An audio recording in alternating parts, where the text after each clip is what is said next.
data very well.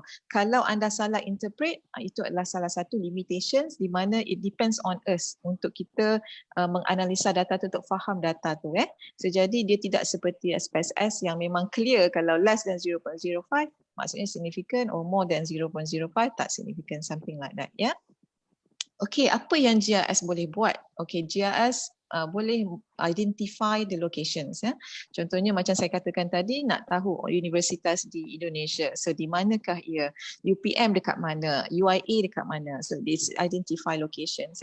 Kemudian dia menjawab soalan where is the locations? What is the optimal path? Maksud optimal path itu adalah jalan yang paling singkat, contohnya daripada hospital ke rumah pesakit. Jalan mana yang paling singkat ataupun jalan mana yang paling baik ataupun yang kurang kesesakan contohnya.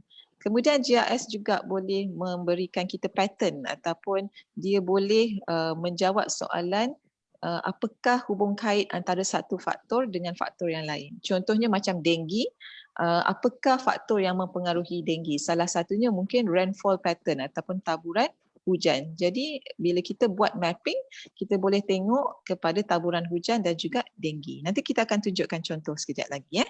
Kemudian dia boleh juga models. Models ni ialah kalau contohnya kita ada satu kawasan dan kawasan itu kita jadikan contohnya satu bandar. Contoh kalau di Johor kita ada Iskandariah contohnya. So bila kita buildkan bandar tu, apa akan jadi pada kawasan sekelilingnya? Contohnya apa akan jadi pada sungai, apa akan jadi pada udara dan sebagainya. So kita boleh modelskan the relationship.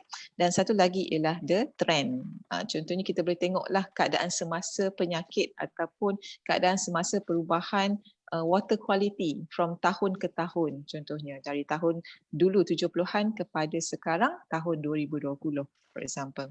I hope that I'm not too fast. Kalau too fast nanti Dr. Widat akan stopkan saya lah. Okay, so the GIS, kita ada hardware, kita need the hardware lah, the computer. Kalau dulu kita gunakan manual, kalau di Malaysia kita gunakan, kalau you still remember, kita menggunakan kertas tracing paper, kan? Kita lukis balik map kita tu gunakan tracing paper.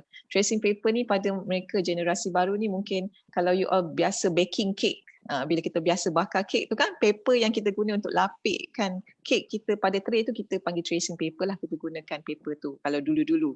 Bila dah ada komputer kita dah tak gunakan that technique lagi, kita gunakan komputer. And then kita need software. Of course we need the GIS software. So GIS software ni kita boleh beli licensing dia daripada S3, ESRI, company yang provide this software. It's not so expensive. It's about satu license dalam 2,000 lebih sahaja. So you can buy the software, and then we need data.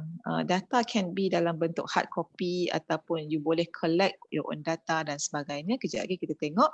And then we need the methods, macam mana nak gunakan dia, dan juga the people, which is you. Alright, so how geoservices ni impact the economy? Sebenarnya kita bukan sahaja dah lama gunakan geoservices ni, kita dah menggunakannya daripada zaman dulu lagi. Contohnya nak pergi mana-mana kita gunakan peta. Okay, nak pergi mana-mana kita gunakan Waze, for example. Kalau di Malaysia kita guna Waze. Kita juga ada Grab, Food Panda contohnya. Mereka menggunakan teknologi geoservices ini. So bagaimana geoservices ini memberi impact kepada ekonomi? Of course bila kita menggunakan Food Panda, bila guna Grab Food, Grab Delivery dan sebagainya, mereka menggunakan teknologi geolocations. So location is very important to them as a business. So jadi without this technology, tidak mungkin akan ada Food Panda. Atau sekarang di Malaysia kita ada makcik apa benda tu yang tolong bawa kita punya mothers to shopping, kan, things like that. I rasa Indonesia pun ada juga many more services like that. And then interestingly, dia adalah adding value to us as a researcher. Sebabnya katakanlah you sekarang buat on epidemiology, bila you add in some mapping on your paper ataupun articles that you want to publish, it give more significant impacts to the publication. So jadi dia membantu anda sebagai added value. So bila ada sahaja macam peluang pekerjaan ataupun apa sahaja bila nak interview ke apa ke, maybe you can promote yourself that I have some knowledge in GIS. So jadi mungkin ianya boleh membantu anda untuk mendapatkan peluang kerjaya yang lebih baik. Ya. Kemudian the next adalah the history of GIS. Kalau anda biasanya public health, ya, public health officer ataupun doctors, mungkin anda selalu dengar nama John Snow. John Snow ni kita panggil sebagai bapa epidemiologi kerana dia adalah antara yang terawal yang membuat ataupun yang study the disease of cholera outbreak. Tetapi untuk orang geografi ataupun GIS, kita panggil John Snow ni sebagai bapa GIS juga kerana dia adalah antara orang pertama yang memetakan cholera outbreak pada peta dan identify the cholera outbreak is not from the air pollutions but it's from the water contamination pump yang ada di kawasan ketika itu di Broad Street di London. Ya, so jadi John Snow adalah juga bapa GIS seperti yang kita tahulah. Okey, so dalam GIS kita ada dua jenis data yang kita selalu yang kita involve with lah. Pertama, kalau you tengok dalam slides tu, on your left, nampak tak dia ada macam grid-grid ya? Dalam bentuk pixel. That one kita panggil adalah raster, dalam bentuk raster. Pixel ni adalah represent boxes-boxes yang membawa maksud tertentu lah. Kalau hitam tu maksudnya adalah tasik ataupun air. Kalau yang putih sikit tu color dia adalah the surface background ataupun mungkin grass ataupun woodland. Kalau you tengok di sebelah kanan pula, dia adalah kita panggil dalam bentuk vector. Vector ni lebih smooth. Kalau you tengok, yang ini adalah gambar lake ataupun tasik di UWA campus where I and Dr. Widats come from. So jadi kalau you tengok vector ni lebih cantik, lebih smooth dia punya boundary berbanding dengan raster. Tetapi di dalam GIS kita baca setiap mapping kita adalah sebagai raster. Dan ada satu lagi kita panggil TIN ataupun Triangulated Irregular Networks. So apakah TIN ini? TIN ini triangular, maksudnya the map itu dibaca sebagai bentuk tiga segi. So gambar dia kalau you tengok yang di sebelah paling kanan, ya. So dia membaca setiap kita punya kontur tu sebagai tiga segi. Sebab itu kita panggil triangular irregular network. Tapi yang ini kita jarang guna untuk certain models kita akan menggunakan TIN. Alright, so next adalah ini sedikit information bagaimana sebenarnya how GIS work dalam komputer kita tu. Ya. So kalau kita lihat, saya ada bekalkan ada 3 gambar iaitu A, B dan C. So the A adalah the original maps. Dalam original maps tu kita ada grass, kita ada woodland, kita ada water. So the differentiations between that three adalah the color. Kan, color green, satu lagi darker green and another one is blue untuk water. Untuk map ataupun kotak yang B itu ialah regular grid of cell. Maksudnya dalam GIS dia akan letakkan grid cells kepada map kita tu. Dan setiap grid cells tu akan diwakili oleh nombor yang ada pada map C. Kalau you tengok tu, nombor 1 adalah grass, number 2 adalah woodland dan number 3 adalah water. So dalam GIS dia tidak baca seperti mana kita melihat the real data ataupun the real picture. Dia melihat coding ataupun numbering yang kita bagi kepada dalam mapping itulah. So contohnya kalau mana-mana sahaja yang number 1 dia akan recognize as grass dan dia akan plotkan sebagai satu. Ini adalah grass. Number 2 adalah woodland. Number 3 adalah water. Things like that. Okay, so bagaimanakah kita masukkan data? Ini adalah contohnya kalau you tengok kotak kuning-kuning tu. I hope that the slide can show you better. Okay, so kita ada XY coordinates lah. Setiap data perlu ada lokasi ataupun coordinates. So kalau you nampak number yang banyak tu 6191, 3072 itu adalah coordinate X dan Y.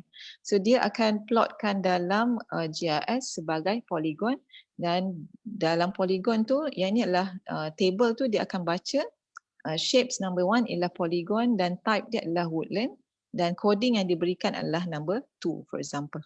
Ya, so jadi begitulah seterusnya bagaimana GIS mengkodkan data kita.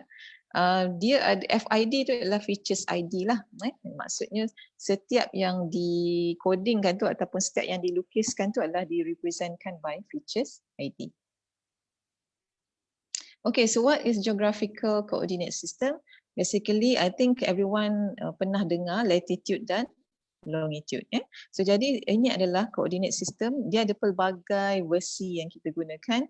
So jadi ini adalah penting dalam GIS di mana setiap data perlukan data ini. So kita boleh collect data coordinate ini melalui alamat rumah contohnya.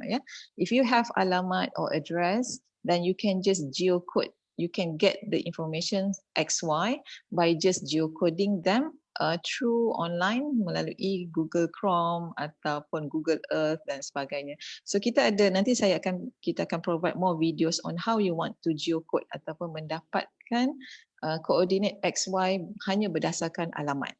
So it's very very simple technique that can be used by everyone. It's simple. So kalau you tengok dekat situ ada pelbagai format untuk coordinate system, sama ada dia ditulis sebagai degree to the north and degree to the degree to the east, ataupun ditulis sebagai latitude and longitude dalam bentuk decimal tu 2.976 and 1101, kemudian ataupun ditulis dalam bentuk decimal, minute and also degree.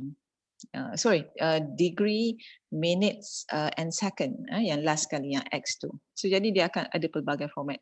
Tetapi di dalam GIS kita gunakan the second format tu lah, iaitu latitude dan longitude dalam bentuk decimals. Okay, the characteristic of raster data adalah sangat penting dalam GIS, di mana ini adalah dua contoh yang saya berikan. Satu map adalah rasterized pada resolusi 5 meter. Dan satu lagi adalah pada resolusi ataupun resolution 10 meter. So can you find out apa perbezaan antara these two? Nampak tak perbezaan dia? Yes, I guess you can see the difference. Dalam rasterized at 10 meter resolutions tu, it almost tidak ada gap between the water and also the grass. Tidak ada gap antara woodland dan juga grass. Tidak ada gap langsung. Boxes dia seolah-olah bercantum. Tetapi sebenarnya pada real earth dia tidak bercantum. Kan? So jadi at rasterized 5 meter resolution is more accurate in representing your data. So this is very important when you are dealing with your map. You have to find a very good or clear resolutions of map so that kita tidak akan salah interpret our own data.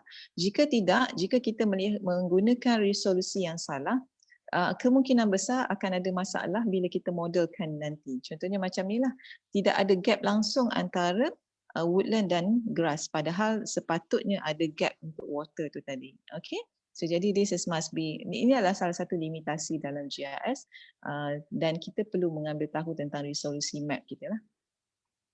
Okay, so these are the cycle of GIS-based decision making cycle. So apa yang saya nak highlightkan di sini adalah data adalah sangat-sangat penting dalam GIS. Data yang berkualiti akan menghasilkan result yang less error lah. So jadi we have to really get a very accurate data before we proceed with the analysis. Mana nak dapat data-data ni? Kita ada 3 jenis of data. Pertama ialah primary ataupun raw data. The second one ialah secondary data. And the third one adalah existing data. So primary data basically kita akan ambil sendiri melalui data collections kita lah. Kita akan gunakan surveying equipment. Kita pergi contohnya nak pergi collect air for example, ataupun nak pergi collect water ataupun soil. We take along our surveying equipment and then sampai je dekat point tu kita akan click to that button surveying equipment tu, dia akan membaca ataupun dia akan capture the coordinate. Contohnya kalau disease pattern pula, mungkin you pergi ke rumah patient and then you get the coordinates. Ataupun you juga boleh ambil daripada remote sensing ataupun aerial photography data, yang itu kita panggil primary data. The secondary data adalah data yang geodigitize semula dan you georeferencekan ke dalam komputer. Ini Contohnya ialah di mana anda ada data dalam bentuk paper, mapping dalam bentuk paper, anda scan, kemudian anda georeferencekan ke dalam komputer atau software. And another one is the existing data yang kita boleh dapat secara online daripada internet lah. Yang ini di-provide oleh most of the badan-badan dunia. Contohnya kita ada UNEP Geo Portal. So dalam UNEP Geo Portals tu, you can just download all the data that you want untuk negara kita, negara you. So sometimes ada data yang very good, ada yang very detailed, ada sometimes yang tak ada lah, because it depends on kalau badan tu mendapat data kita, dia boleh storekan dan dia boleh sharekan kepada mereka yang memerlukan. So jadi easier for us to run our research. Satellite remote sensing juga boleh menjadi existing data dalam bentuk yang kita boleh access lah, kita boleh grab from the online versions. Okay, so these are the key component of ArcGIS. Nanti kita akan tengok in detail. Kita ada Arc Catalog. Arc Catalog ni catalog of file lah, banyak mana ataupun di mana kita simpan file-file kita. Kemudian kita ada Arc Map di mana kita buat semua analisis. Kita ada Arc Globe, Arc Scene dan juga Arc Catalog. So these are basically how it's look like. Ini adalah version 10.2. Mungkin ada juga antara anda yang dah ada versi yang terkini. I'm not so sure dah berapa dah versi, dah 11 kot. I'm not so sure that. So ini adalah versi yang saya gunakan sekarang. Kita ada main menu yang biasa, kita ada standard toolbar, data frame, data layers, kita ada table of content. Kita ada Arc Toolbox ni adalah analysis lah kalau macam SPSS. Yang mana kita nak compare mean, nak regressions ke, itu adalah analisis dia. Dalam GIS kita gunakan Arc Toolbox lah. Ini adalah analisis yang kita boleh pilih ya. Kita nak modelkan workflow ke, nak modelkan mode flow untuk groundwater ke, apa saja boleh didapatkan daripada Arc Toolbox. And ini adalah contoh toolbox tu yang bila kita dah klik dia akan keluar untuk editor. Ini untuk editor Dan this is the list of file ataupun Arc Catalog tadi. Yeah. I think everyone is okay. Applications of GIS in research, macam saya katakan tadi, it can helps you with data collections and management. It can helps you with to develop early warning system dan sebagainya. You also can integrate your data antara data environment dengan data health, data environment dengan data nutrition, data environment dengan data occupational, tak ada masalah. You can integrate them within GIS software. So how this GIS can be used in your study? Contohnya kalau study you adalah melibatkan kesihatan, selalunya kita akan, contohnya epidemiologi, kita boleh lihat case distribution, kita boleh lihat by locations and juga by tahun ataupun tahun kejadian, prevalence of the case, kita boleh tengok juga the incidence rate. Ini adalah contoh the recent COVID-19 yang kita petakan kepada states di Malaysia ataupun negeri-negeri di semenanjung Malaysia. So apa yang saya buat di sini adalah saya petakan mengikut cumulative case, berapa number of cases pada hari itu. So untuk peta ini case adalah pada 2 April 2020. So dah lama sikit ni.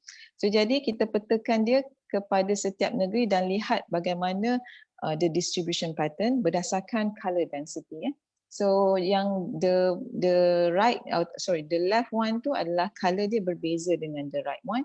So tapi apa yang penting ialah bila color density tu tinggi, contohnya makin darker the color, then the cases are very high. This is one of salah satu cara yang boleh digunakan untuk kita petakan distributions of cases health. Yang ini juga sama juga, tapi ini adalah cases by district ataupun daerah untuk Malaysia. So mungkin kalau di Indonesia boleh juga menggunakan kaedah yang sama, menggunakan lebih kita boleh kawasan mana yang dan cara satu on your pada color density, yang the second one tu on your right tu adalah lebih kepada proportion, maksudnya dalam bentuk bulatan. So jadi this are one of the way of macam mana kita menggunakan GIS untuk memetakan outbreak. Okay, untuk mereka yang dalam environmental science, macam Dr. Widat selalu buat research on water, biological sample, and maybe most of you juga buat research on environmental science. So ini adalah salah satu contoh di mana anda boleh lakukan pada river network ataupun anda boleh buatkan spatial distribution di mana kawasan yang paling tinggi heavy metal, for example. Ini adalah contoh heavy metal adalah cadmium dan copper. So kalau you tengok kedua-duanya tu different kawasan ataupun kawasan berlainan menunjukkan kepekatan yang berlainan berdasarkan aktiviti. Mungkin contohnya cadmium, kalau you lihat cadmium banyak ataupun tinggi di kawasan ringlet. Ini adalah di Sungai Bertam di Cameron Highlands. Siapa yang pernah pergi Cameron Highlands tu? Siapa yang belum datang lagi, jemput datang Cameron Highlands pada kawan-kawan kita daripada Indonesia. Okay, so you can see cadmium contohnya tinggi di ringlet. This is related to masa tu kita pergi ada sand mining ataupun mining apa mining pasir. Mining apa? Sand mining lah. Okay, yang dekat Brincang tu pula adalah copper. So copper ni mainly datangnya daripada agriculture ataupun daripada fertilizer. So jadi menggunakan map ini kita boleh faham berdasarkan lokasi ni kita boleh lebih memahami mengapa metals ataupun heavy metals itu tinggi di sesuatu kawasan dan tidak di kawasan yang lain berdasarkan aktiviti di kawasan tersebut. Ini salah satu contoh. Kemudian contoh lagi untuk environment adalah ini adalah contoh untuk high tide and low tide of Muar River Estuary. Pada mereka yang buat kajian tentang estuary ataupun tentang pantai dan sebagainya, also can create some distribution pattern like this. Okay. Okay, ada salah satu lagi ialah applications of GIS dalam multidiscipline research. Maksudnya pelbagai bidang. Contohnya yang ini adalah kombinasi antara kesihatan dan juga faktor persekitaran. So apa yang kita boleh lihat di sini adalah kami cuba memetakan spatial distributions of acute respiratory infections ataupun radang acute respiratory. So contohnya macam asma ataupun sneezing kan. So kita combinekan sekali. So kita letakkan sebagai point bullet tu. Yang warna merah tu adalah ARI cases among children dan yang kalau you nampak yang high dengan low value tu adalah particulate matter. Maksudnya kita cuba relatekan bahawa ARI ini berkait rapat dengan particulate matter. And from this map it shows yang kawasan Kelang tu yang merah sikit tu menunjuk kan particulate matter yang tinggi dan cases ARI juga tinggi. Tetapi kalau you tengok towards belah kanan pula, contohnya di Gombak, Batu Muda, Victoria Institution semua tu tak ada pula particulate matter. Kan? So sebenarnya bukan tak ada tapi kita tidak kita punya peta particulate matter tu tidak represent that area. Ini adalah salah satu limitation bergantung kepada researcher. Researcher kena faham data dia. Mengapa dia tak boleh nak tunjukkan walaupun cases banyak di kawasan Batu Muda dan sebagainya di kawasan Kajang tetapi kita tak boleh nak relate dengan particulate matter. One of the reason ialah because our modelling tadi tidak ada data di kawasan tersebut ataupun kita tidak ada station particulate matter to capture the information. Ataupun kita sebenarnya bila kita try to collect data, kita kena extendkan kita punya lokasi tu. Maksudnya kalau contohnya saya minta data, mungkin saya minta setakat Lembah Kelang, sebenarnya saya kena minta extend sedikit outside boundary of Kelang Valley so that I can petakan, saya boleh mapping kan, saya boleh tengok distribution particulate matter tu pada radius yang lebih besar dan in order bila kita dapat tengok dengan lebih besar, kita boleh dapat relate dengan baik. Ini adalah salah satu contoh kelemahan research yang pernah kami lakukan. Ya. Lagi satu ialah contohnya map ini adalah antara leptospirosis iaitu penyakit kencing tikus yang disebabkan ataupun yang direlatekan kepada environmental factor. Kita ada temperature dan juga rainfall pattern. So you can see how nicely the distribution and then it depends on you to interpret the results. Alright, so okay, untuk mereka saya ada tengok respon daripada anda, ada salah satu kawan-kawan kita yang buat noise mapping. Noise mapping juga boleh dilakukan dalam GIS. Ini adalah salah satu contoh yang saya dapatkan daripada internet. Saya tidak ada pengalaman buat noise mapping, tapi it can be done. As long as you ada alat untuk detect the noise tu, you can provide ataupun you boleh hasilkan map. Ada juga kawan kita hari ini yang join kita adalah nutritionist ataupun mereka yang berkecimpung dalam bidang kajian pemakanan. So mungkin anda nak tengok obesity dengan kekerapan pergi ke fast food restaurant contohnya, ataupun obesity dengan walkability, maksudnya kawasan perumahan dia tu ada tak kawasan untuk dia exercise. Kalau tak ada, mungkin disebabkan itu adalah reason kenapa dia obes ataupun sebagainya. So sebenarnya GIS boleh membantu anda memahami kawasan ataupun kajian anda dengan lebih baik. Ini adalah salah satu contoh di mana dia try to relate the cases of obesity with walkability dengan space score and the street segment. And on your right hand side tu dia menunjukkan dengan fast food restaurant. Contohnya lah kalau dah fast food restaurant tu within just reach by 5 minutes walking, siapa yang tak nak pergi everyday kan? And then sekarang pula kita ada pelbagai servis, tak semestinya fast food saja, kita ada food panda which we can just call and they can just deliver our food. So these are another factors that we should try to relate with kind of disease, obesity dan sebagainya. Okay, next untuk occupational, kita juga ada student ataupun rakan-rakan kita yang buat ataupun bidang dia adalah sebenarnya occupational health. So jangan risau, occupational health pun boleh gunakan GIS. So tidak, pada saya GIS tu tidak limit pada environmental sahaja, tetapi boleh diaplikasikan kepada semua kajian. Ini contoh occupational setting di mana kita boleh petakan kawasan occupational industry dan daripada situ kita boleh identify the risk. Identify the risk lah, mungkin kebakaran ke ataupun chemical exposure ataupun kita boleh identify accidents dan sebenarnya pelbagai benda yang boleh kita identify ataupun mapping the potential risk. Dan ini adalah salah satu lagi map di mana yang dia buat di kawasan kilang tersebut, di mana dia boleh identify locations of the chemical, kat mana yang ada carcinogenic, dekat mana yang ada biohazard, radiation dan sebagainya. So it's very interesting to have this seen in a map, ya. So that bila kita tahu, kita boleh buat emergency response plan. Kita boleh buat pelbagai kaedah untuk mengawal risiko ataupun mengurangkan risiko, ataupun bila terjadinya sesuatu kemalangan, bila dengan map kita boleh faham kemalangan tu dengan cepat dan kita boleh hantar bantuan dengan lebih mudah. That is another kebaikan menggunakan GIS. Okay, now GIS demo. Kita ada sedikit demo, so jadi saya pulangkan kepada Dr. Widat untuk buat demo ni, untuk tunjukkan demo. Silakan Widat. Okey, sekejap ya. Saya akan share skrin saya sekarang untuk demo YouTube yang telah pun dikongsikan oleh Dr. Sharifah sebelum ini di dalam email. Kita cuba buka. Okey, share the Semua orang okey screen. lagi ke? Ke dah tidur dah? Oh, lupa nak wish selamat berpuasa.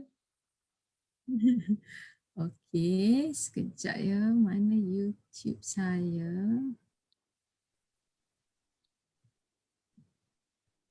Sebab dia ada panel yang dekat atas ni jadi tunggu sebentar. Oops. Resume share. Okey. Semua orang boleh nampak ke skrin YouTube ni? Okey, kita play. Saya akan tunjukkan pada anda demo, a simple demo Boleh bagaimana anda boleh menggunakan ArcGIS untuk boleh dengar? Boleh just less than, I don't know, this video should be less than 15 minutes. Full screen. Enlarge please. Post broadcasting, so I guess it can be less than 15 minutes. So saya akan tunjukkan bagaimanakah how this GIS work fantastically. So basically apa yang kita ada, just as introduction to you guys, kita ada a basic functions like file where you can open the new files, you can save them, save your work.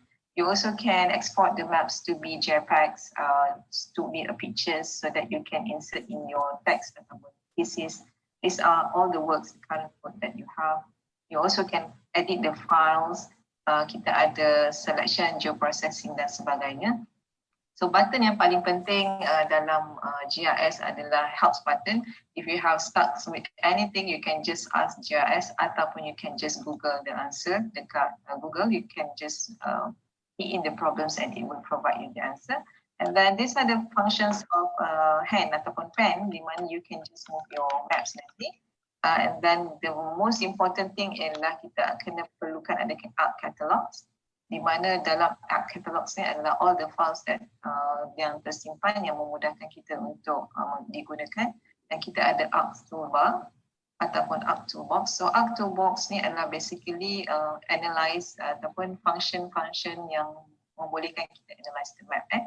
So again, it depends on your machines. Kalau if your computer is very high speed machines, it can just flip ataupun the icon will just go through sekelip mata lah. But for my machine is quite slow today, so it takes some time to open some of the functions button. So this is the art catalog. We are still waiting for that. Kalau tak boleh nanti tak apa. Still working. These are the art toolbox. Di sinilah function analysis tools, contohnya kalau kita nak buat spatial distributions, ya, kita nak geocode the data, kita nak data management tools, we want to convert the features, we want to generalize that, kita nak eliminate all sums of the polygon, nak dissolve dia dan sebagainya. So these are the functions kita akan gunakan kalau untuk the more advanced of GIS. Kita ada spatial analysis tools di mana kalau dalam kerja-kerja groundwater for example ataupun any of the modelling yang kita gunakan, kita selalu menggunakan functions overlay. Kita akan lebih cerita lagi kalau kita ada series yang kedua, ketiga dan sebagainya untuk kita belajar tentang overlay pula. Alright, so kita ada banyak functions ini yang semuanya boleh digunakan untuk memahami ataupun helps you with your data interpretation. So hari ini kita tak gunakan art toolbox. We just want to use a simple version of GIS applications untuk mapping the COVID-19 cases. So I have connected my folders. So how you want to connect your folders, you just click to this plus button, connect to folders, and then you can find where you put all the data ataupun maps that you want to work with. For example, I'm using my Google Drive here, so it can just click to the Google Drive and find out where is the file located, and then you just click OK, and then it will show you the list of files at sebelah catalogs ni. So this function is very important because it will allow you to see apakah data yang you nak masukkan dalam functions GIS. And for example, today I'm going to use the district files. Dalam district ni, I'm going to use the Semenanjung Malaysia or Peninsula Malaysia district. So I just drag the files here. So now you can see this is the Semenanjung Malaysia, Peninsula Malaysia districts. And then you can zoom in and zoom out using the mouse scroll button. And then you can just move the maps using this hand pen functions. It's easier to move around. You just zoom in and zoom out. If you want to know what is this polygon represent, you just right click to the button to the files and open attribute tables. It shows you what are the files all about. So it has names of the states, districts, and also it has the length and the shapes area of the districts.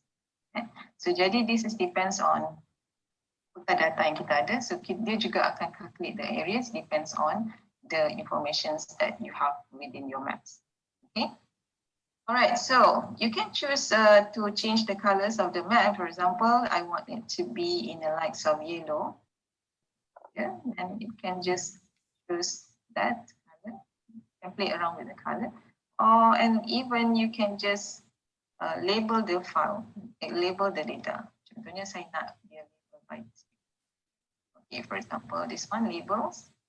And I want it to be labels features in this layer by the names of the district.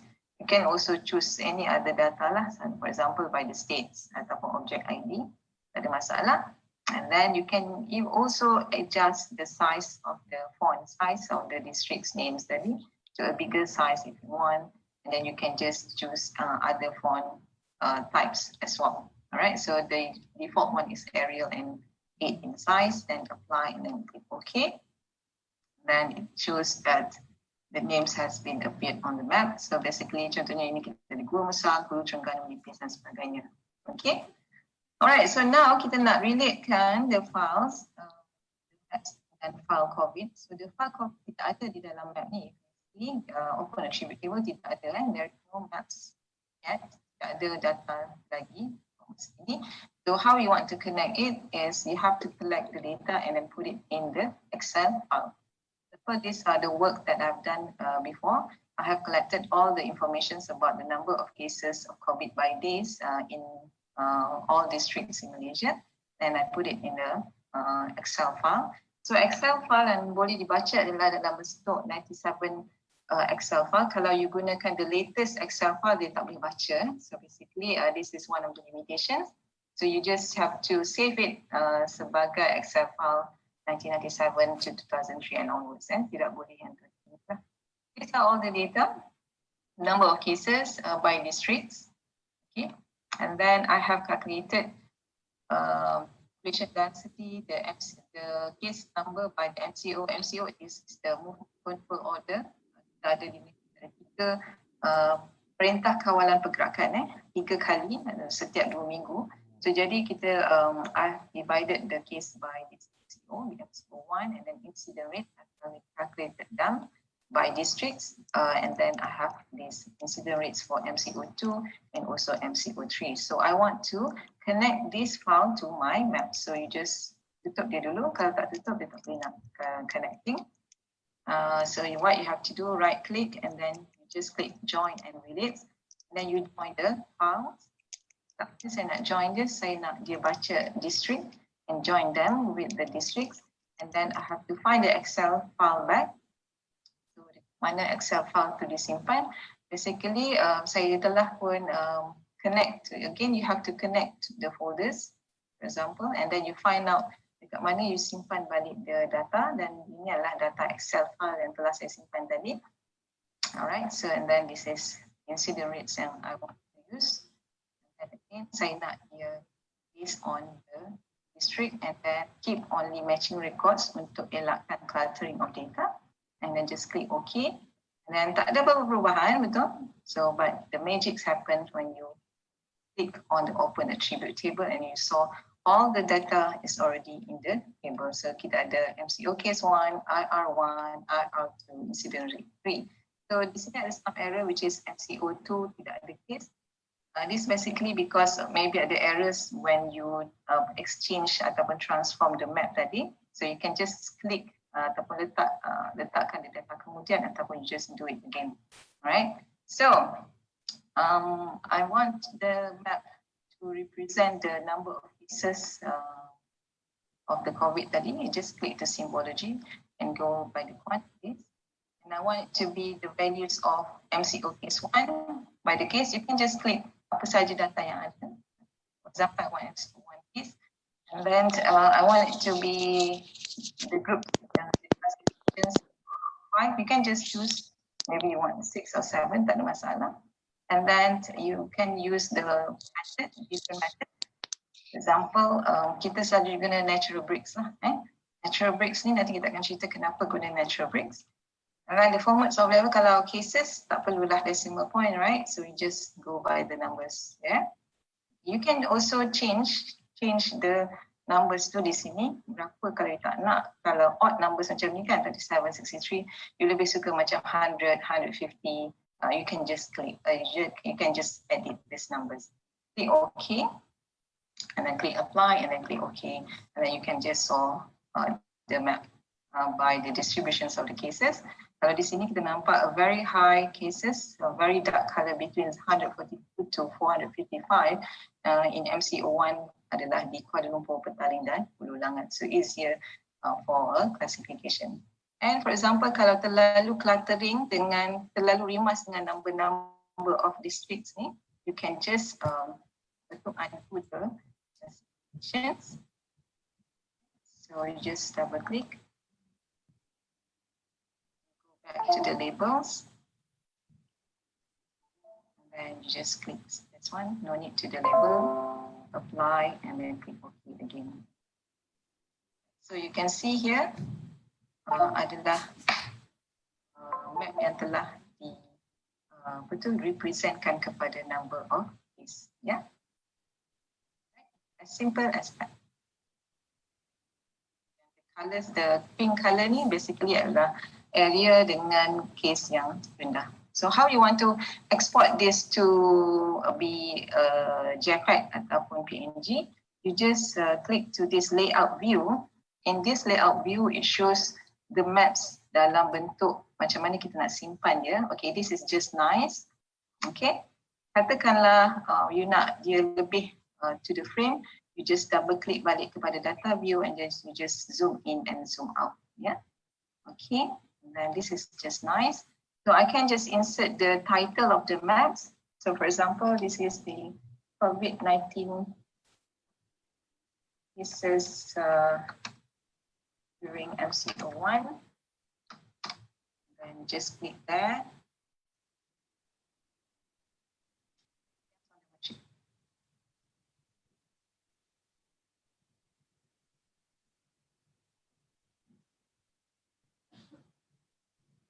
Okay. Kita ada sedikit audio problem, so tapi tak apa, saya explainkan sikit. Yang ini adalah kita nak edit the legend. So legend ni kita boleh edit the the nama dia tu lah, the names tu. So we also can set the style. Macam mana kita nak, sama ada nak ke district Malaysia tu ataupun tak nak. So dalam case ni saya cuma nak MCO1 case saja. So you dah tengok kat situ legend tu, saya tukar nama dia kepada nama yang baru. You can just rename, tak kisahlah apa nama yang you suka, number of cases ke, ataupun dalam contoh ni saya menggunakan cases. Terus sekejap tu dia tunjuk ya. Alright, so kemudian you juga boleh tambah north arrow. So this ada elemen yang penting dalam mapping lah, kena ada title, ada north arrow, ada legend, as well as with the scale bar. Okay, yang ini adalah saya letakkan scale bar. Kalau you perasan scale bar saya itu dalam meter, I need to change it to kilometer. So just double click. Bagaimana nak export the map? Klik saja tu export the map. Basically kita boleh pilih sama ada kita nak dalam bentuk JPEG ke PNG, tapi saya sarankan save dalam TIFF TIFF tu untuk mendapatkan pixel yang lebih cantik. I think yang ini dia akan tunjukkan contoh selepas kita dah save.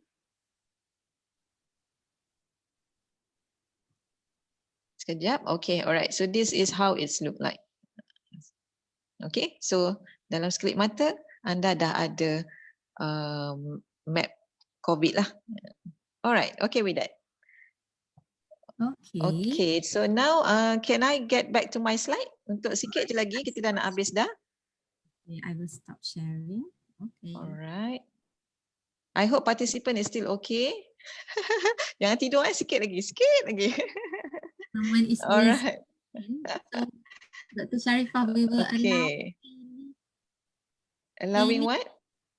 Hailey Chok is raising hand. Okay, so okay. allow... Sekejap lagi boleh. Kita last sekali untuk slide ni, last saja. Lepas tu kita akan jawab soalan-soalan daripada partisipan. Boleh? Okay. Alright, so this is the limitations of GIS. Macam saya katakan tadi, communication gaps, maksudnya kita antara researcher is very important lah to understand what are the data that we key in and also what are the data that we producing, apa results dia. And then we need a uniform data standard. Some other issues adalah privacy issue and data security. Maksudnya bila you savekan all the data tu, kalau you gunakan cloud machine, contohnya kalau untuk data research tak ada masalah, tetapi kalau data-data critical, contohnya kita pernah pergi ke satu conference S3 di mana ketenteraan menggunakan software ini dan they are saving all the data in the clouds. I guess bukan data yang penting lah, mungkin data yang tidak berapa penting. So this is another important issue yang kita kena lihat ialah data security, di mana you have to find out to find a very good place ataupun tempat yang paling selamat untuk simpan data. Untuk researcher macam kita mungkin tak critical lah. Okay, respon daripada anda tadi baca of your respon daripada Google Form yang you all isi. Ada kawan kita yang buat nutrition epidemiology data. So I guess saya dah tunjukkan tadi contoh, kita boleh buat, tak ada masalah, so jangan risau. Help in determining the study site, of course kita boleh gunakan geocoding. Nanti kita akan tunjukkan dalam more of my YouTube channel teknik-teknik yang lebih mudah untuk geocode. Ada juga kawan kita yang teach spatial analysis. Ini mesti lebih terror daripada saya. So kita boleh juga berkolaborasi nanti. Help to construct spatial mapping of noise and air quality. So ada kawan kita yang nak buat noise mapping. So tadi saya dah tunjukkan contoh, anda boleh lakukan, tak ada masalah. Untuk mengajar informasi kesihatan, anda boleh gunakan, tak ada masalah. It make it easier to see map projection, of course.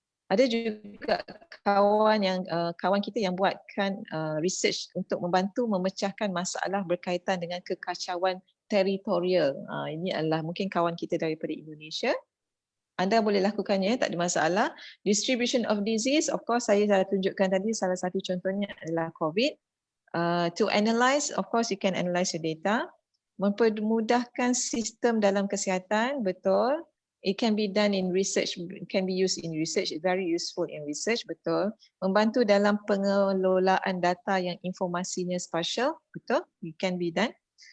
Pandemic corona, so this is kawan kita daripada Indonesia yang nakkan some information about coronavirus, so I guess I have done that. To get new knowledge, saya harap anda dapat new knowledge daripada sesi ini, sangat membantu dalam melakukan pekerjaan, ya insyaAllah. To manage data, peta penyebaran COVID-19, again, tadi kita dah tunjuk. Program atau penelitian, yes, ini adalah untuk edukasi, education. So jadi kita boleh lakukan next program untuk penelitian data yang lebih sistematik. Untuk health risk assessment, mapping food premises pun boleh, mapping public toilet tak ada masalah. So, yang masalahnya ialah koordinat saja. Dapatkan koordinat, kita boleh petakan semuanya. Kemudian better understand spatial patterns and also relationship. I guess that's all everything. So saya pulangkan pada Dr. Widat untuk question and answer session. Silakan Widat. Okay, terima kasih atas perkongsian yang sangat bernas dan meliputi tentang pengenalan pelbagai aspek yang boleh diaplikasikan tentang GIS yang tidak terhad hanya kepada environmental punya aspek, tapi juga boleh diaplikasikan dalam multidisciplinary research seperti yang ditunjukkan.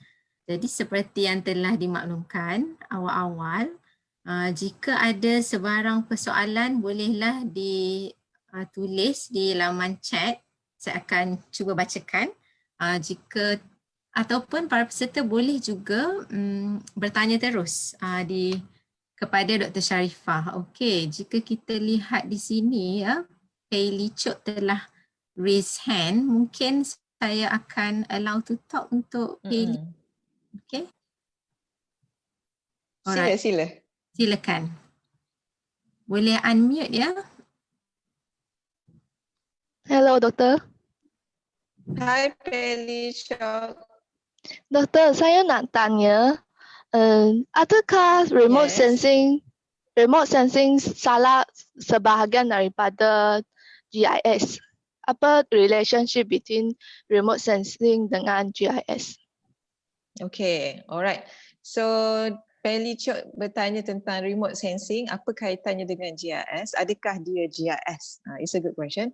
So remote sensing ni ialah peta juga, tapi dia dalam bentuk digital yang diambil daripada satellite image.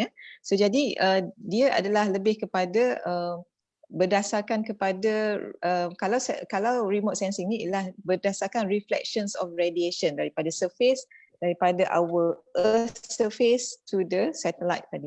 So daripada reflections itu dia petakan di mana kawasan, contohnya kalau jerebu ataupun panas, di mana yang ada hotspot, di mana yang ada hujan dan sebagainya. So aplikasi bagaimana relationships dia dengan GIS, kita boleh extract these informations dan dimasukkan ke dalam GIS. Kita boleh menggunakan data ini.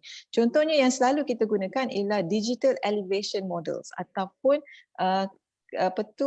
peta elevation tu apa? Tanah tinggi. Ya. So ini juga menggunakan kaedah satellite tadi, kaedah remote sensing, di mana agak sukarlah kalau kita nak petakan. Kita ada quantum map, tapi dengan keadaan sekarang yang lebih moden, kita lebih easier to get the remote sensing data untuk menilai ataupun membaca kita punya elevation. So then from this map kita boleh combinekan terus ke dalam GIS dan kita boleh combinekan juga dengan data-data kita yang lain. Ya, so jadi adakah remote sensing adalah GIS? Yes, it is a part of GIS. Tetapi kita ada selalunya kalau kelas GIS ni kita combinekan GIS and remote sensing. Memang kita akan menggunakan kedua-duanya tu secara tally lah, secara coherent bersama-sama kalau perlu. Bila ada keperluan data remote sensing kita gunakan, so kita akan bersama-sama dengan Okay, Doktor. Thank you.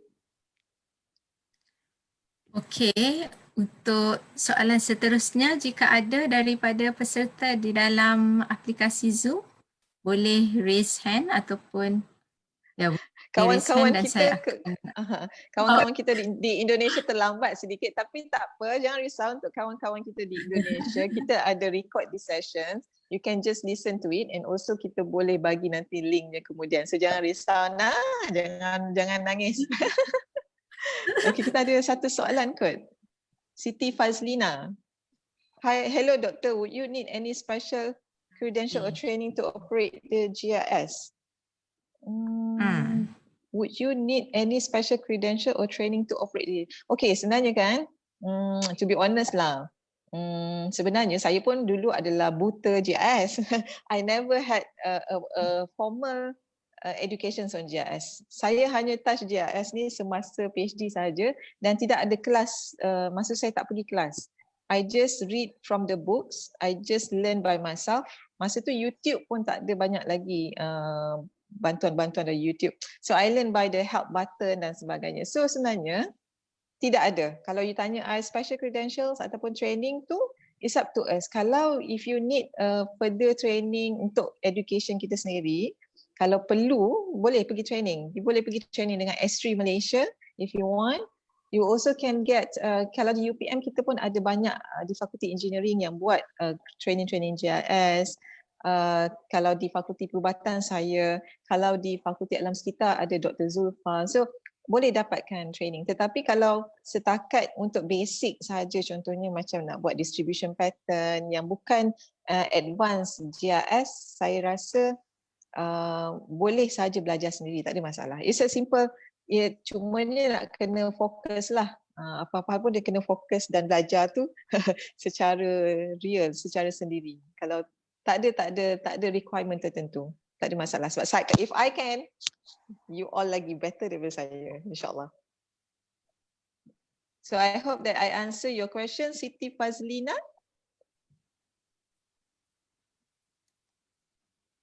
Okay. Ada yang memberi komen. Daripada Aida. Okay, sila. Sila baca komen. Sebab yakinkan saya untuk masukkan GIS dalam PhD saya dulu. Sekarang saya suka kepada GIS. Okay, cerita pasal Aida ni. Aida ni my ex-PhD student. Student selalunya takut dengan GIS. Bukan takut dengan GIS saja. Kebanyakannya takut. Bila kata modeling je, risau. Bila kata statistic modeling je, dia dah takut. Dia dah cuak dah. Apatah lagi GIS modeling kan. Bukan saja Aida lah, banyak student yang sebenarnya mengelak ataupun yang cuba untuk keluar daripada GIS dan sebagainya. So sebenarnya bukanlah saya pada awalnya kalau boleh, saya rasa salah satu novelty dalam sesuatu research PhD adalah a part of it can be GIS. Because kalau selalunya kita gunakan data statistik, kita hanya membacanya secara 2D, 2D. Maksudnya bila dia P less than 0.05, kita kata significant, more, kita kata tak significant, betul? Tapi apa kata kalau kita tambahkan lagi satu elemen which is GIS, dia boleh membaca secara spatial yang boleh memberikan distribution, lagi added value untuk sesuatu research. So jadi pada saya, apa saja pembaharuan yang boleh dilakukan untuk sesuatu research tu, bolehlah kita cuba. Memanglah dia nampak mula-mula tu macam susah GIS, tapi cuba tengok demo tadi, it's as simple as that. Saya klik je. So it's not a science rocket anyway. So jadi just a matter of klik and then you just follow the instruction dekat YouTube ke apa, you can do it. So tak ada masalah. Boleh buat. Okey, ada apa-apa soalan lagi daripada para peserta dekat Zoom? Sebab dekat Facebook Live ya, saya dah check dah, tak ada soalan setakat. Tak ada? Oh, okay. I hope that you get something. Okey, daripada Li Yijia, did GIS involve temporal data? Yes, kita ada temporal data. It can involve in temporal data. Contoh temporal data, maybe Li Yijia boleh detailkan sikit contoh data yang you tengah involved with. Maybe you have some data. Apakah jenis data yang you sedang analisis?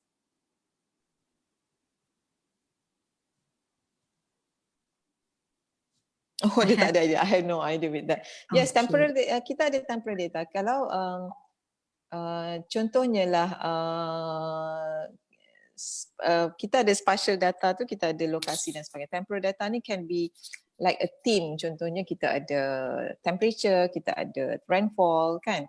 And then you can see the difference by years, the difference by days kalau nak dan sebagainya. So kita boleh gunakan temporal data. Memang dalam GIS kita menggunakan spatial and temporal data bersama. Okey, so soalan seterusnya daripada Vera Yuliani. Kami telah mungkin lah, apakah aplikasi GIS yang biasa dan free access kah? Okey. Selalunya untuk GIS yang kita gunakan kalau untuk research ni kita tak ada free access lah, iaitu kita gunakan ArcGIS. Sama ada 10 point, the latest 10 point berapa saya tak pasti, tapi the one that I've used is 10.2. Untuk free access ni kita ada juga pelbagai software lain selain daripada ArcGIS.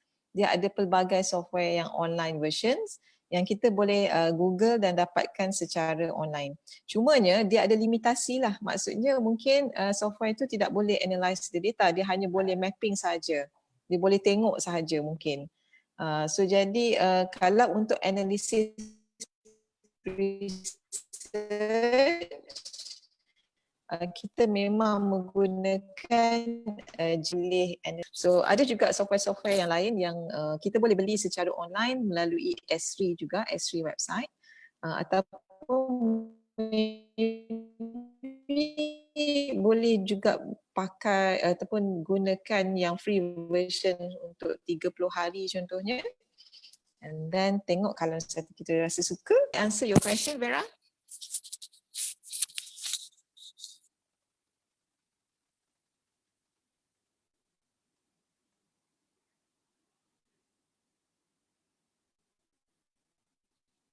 Okay. Widat, are you still there? Oh, Widat dah tak ada. Okay, Widat? Alright. Baik, terima kasih doktor sebab okay, Vera kata terima kasih. Okay, Vera. Any more maybe question? Okay, Fasihah tanya doktor di mana boleh dapatkan fail peta Malaysia mengikut state district. Okay, untuk peta Peninsula Malaysia you can get from me untuk tujuan research ya. Untuk tujuan research boleh dapatkan daripada saya. Cuma kena highlight lah states kat mana nak dan juga district kat mana. And then the file is quite big. So untuk sebab kita ada PKP, Jadi mungkin kita boleh sharekan dekat dalam Google Drive dan sebagainya lah. So kalau nak boleh email pada saya apakah data yang you nak, kita boleh sharekan. Ya. So Fasiha, I hope I answer your question. Vera macam nak tulis sesuatu. Baik, terima kasih doktor sebab ada sambungan ke Vera?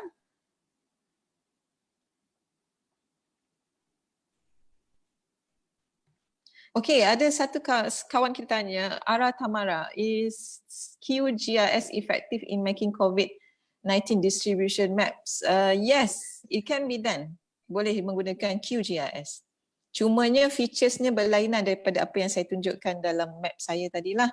QGIS ni dia online versions yang boleh, saya rasa mungkin boleh ada akses secara percuma QGIS.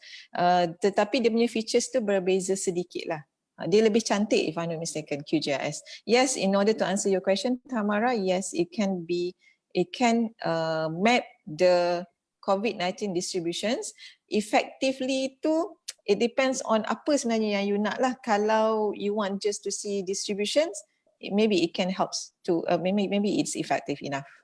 Ya, tapi kalau you nak detail yang lain-lain tu, mungkin it does not really helps us lah. It depends on apa objektif you punya kajian. Yeah, I hope Tamara, I hope I answer your question.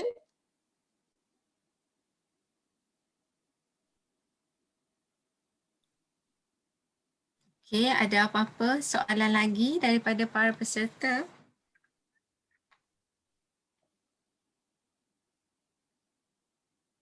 Okay, setakat ni, kalau saya lihat di bahagian chat, kita telah pun menjawab semua soalan dan juga di bahagian Q&A setakat ni kita telah jawab juga untuk Ara Tamara, Siti Fazil.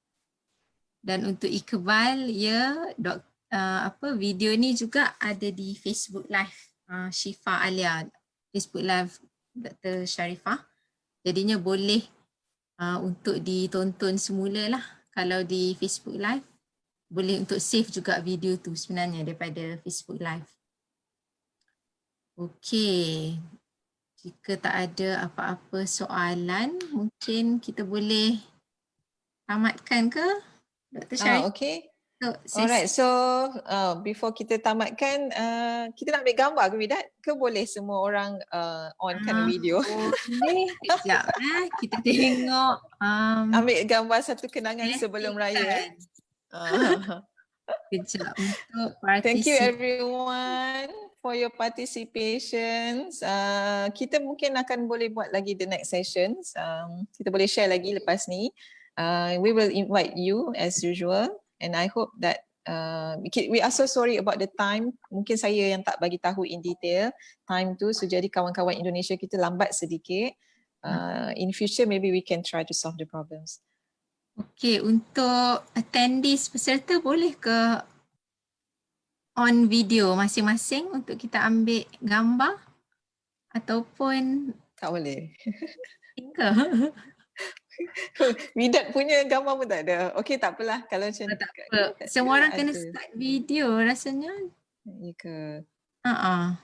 Okeylah, tak apalah, never mind kalau macam tu. So kita nak endkan sesi Okey, so untuk tamatkan sesi ni, terima kasih banyak kepada Dr. Sharifah atas perkongsian dan juga ilmu tentang introduction ataupun pengenalan kepada GIS. Jadi kemungkinan dalam peserta kita pun ada yang dalam proses as a beginner, ada juga dah intermediate ataupun dah expert dah juga.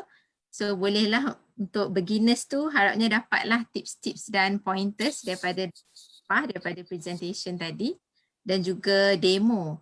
Untuk demo YouTube tadi kesemuanya telah pun dikongsi, jadinya boleh dibuka melalui email masing-masing dan boleh ditonton di pause ataupun ikut pace masing-masing lah, boleh tonton demo dan sekiranya ada sebarang soalan boleh hubungi Dr. Sharifah lah melalui email yang tertera dalam poster yang Dr. Sharifah kongsikan sebelum ini. Okey, untuk itu terima kasih banyak kepada yang berdaftar melalui aplikasi Zoom ini dan juga ada kawan-kawan yang melalui Facebook Live. Jadinya kita boleh share jugalah recorded version selepas ini untuk yang daripada Indonesia, dan saya juga seperti Dr. Sharifah mohon maaf tentang perbezaan masa antara Malaysia dan Indonesia. Okay, untuk itu kita akhiri sesi kita pada kali ini, dan insya-Allah jika kami akan rancanglah untuk sesi kedua dan ketiga seterusnya, dan akan diwawarkan menerusi Facebook ataupun email seperti yang telah Dr. Sharifah buat sebelum ini. Okay, terima Widat, ada attendees raise hand, Rega Wahyu. Rega Wahyudi. Okey. Boleh untuk button Widat ni ada boleh chat sahaja. Syaharuddin Muhammad Syam juga kan ke? Okey, Rega Wahyudi boleh unmute ke, sebab dalam Widat punya hanya boleh chat. Okay, I dah bagi dia allow to talk. Rega Wahyudi. Okey, Rega. Rega Wahyudi boleh unmute ke? Unmutekan audio untuk bercakap.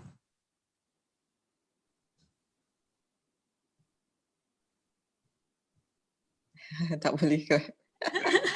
Okay. Tak apa, nanti kalau apa-apa boleh WhatsApp, boleh email.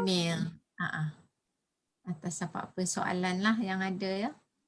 Okey, jika tak ada apa-apa, terima kasih semua. Selamat berpuasa, selamat hari raya yang bakal tiba.